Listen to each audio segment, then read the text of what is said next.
I am ready. Serbisyong totoo ng GMA News. Alamin na natin ang ulat panahon mula sa ating resident meteorologist si Ginoong Nathaniel Cruz. Mang Tani. Mel, mga kapuso, nararamdaman niyo na ba yung maginaw na tuwing umaga po?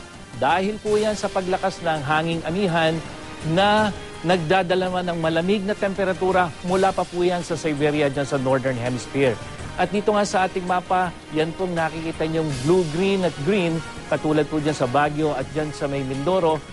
Indikasyon po yan na malamig ang panahon at magpapatuloy po ang malamig na panahon hanggang sa susunod na buwan. Samantala, base sa ulat ng Pag-asa, nakakaapekto po ang hanging amihan dyan sa malaking bahagi ng Luzon at ang tail end of cold front naman dito sa Visayas hanggang sa Mindanao.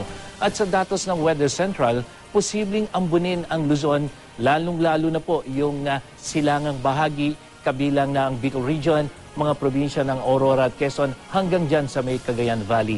At dito sa Metro Manila, mababa ang tsansang umulan hanggang sa gabi po yan.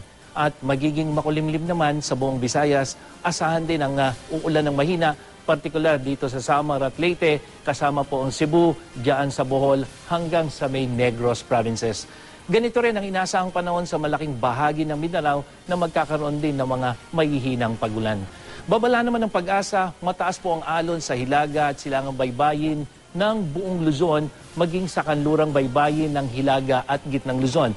At makikita sa wave map ng Weather Central na posibleng tumasang ng hanggang 4 na metro ang mga alon sa mga nabanggit na baybayin. Kaya po mag-ingat yung mga mangingisda at maglaliyag dyan.